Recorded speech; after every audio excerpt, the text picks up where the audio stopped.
We're beginning our final phase of construction on our 2006 Chevy Express 2500 camper van.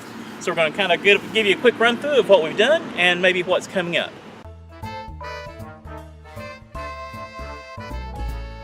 We have our MaxAir ventilation fan installed and it's running good. And here in the back, put in a 110 air conditioner for when we have shore power capabilities. It's like a 5,000 BTU, yes. 5,000 BTU, yes. Now on the inside, we're still doing construction. And I'll give you a quick run through of what we've got going on. Right there is the wall unit, and those doors will be coming down, but that's basic storage. And you can see our storage will be done in totes or tubs, whichever you prefer. There will be a total of 8 team totes. That's in addition to what you see here. The team totes are these, and they're for putting clothes in and stuff. These will scoot back to be kind of flush with a cabinet door.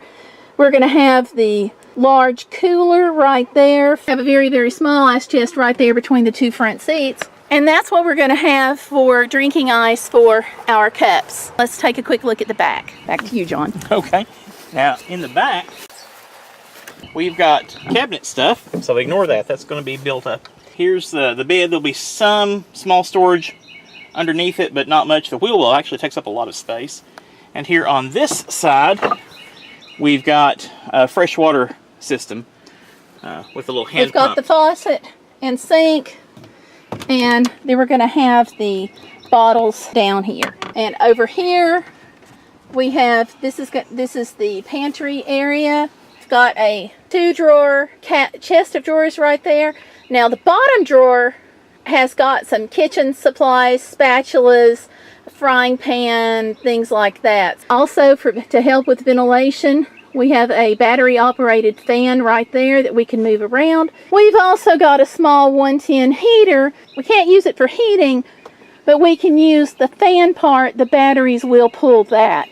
Now, speaking of batteries, we are going to be installing a solar panel on the roof. It's not going to be a very big system. We can't cook with it. You can't cook with it. Certainly can't run the AC. That'll be good for laptops and a few lights and the fan. That'll be enough for our needs. I have got a little heating element that I picked up at the truck stop, so I can use that to warm up like a cup of water. It'll do it, so I'll be able to use that. As you can tell, we're still very much in process, so it'll be down to the wire, but it'll get done.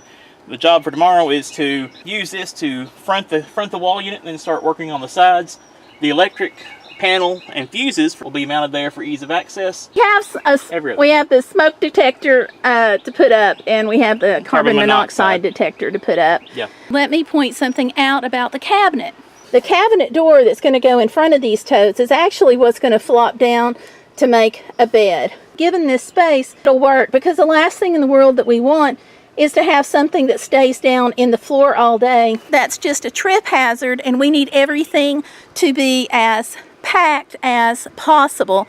We don't want a bunch of extra stuff flying around in the van or scooting here and there. Hence, everything's got to be latched down. Now let me give you a quick demo on how the bed is going to work. This is what the cabinet to the van is going to look like.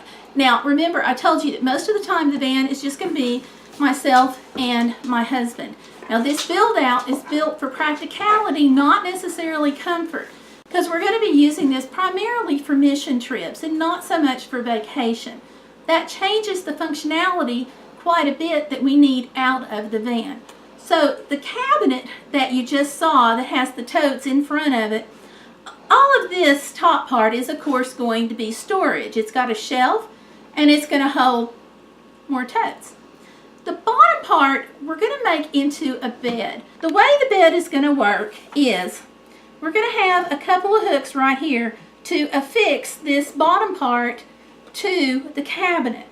We also may have a couple of additional hooks here on the side. In the evening, when it's time for bed, we're going to take this part down. Now let me stop right here just a second and point out these lines right here. These represent the 2x4s that are going to be in front of this board, but they're going to make up part of the bottom of the bed. Bottom part is going to flop forward. It's going to be on the little 2-inch part of the 2x4s. It's not going to be up off the ground a lot, but a little. This end is going to flip out. This can make the head of the bed. By propping something underneath this, whoever's sleeping here can get whatever angle that they want to for the head of their bed.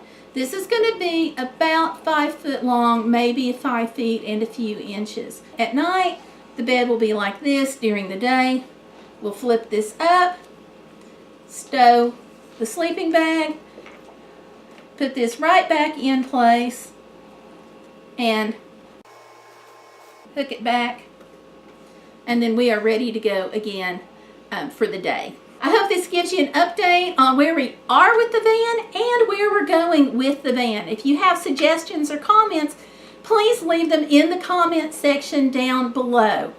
We'll be glad to answer those as we can, and of course my husband's doing most of the work on the van, so I'm going to toss him under the bus and let him answer a lot of your questions too.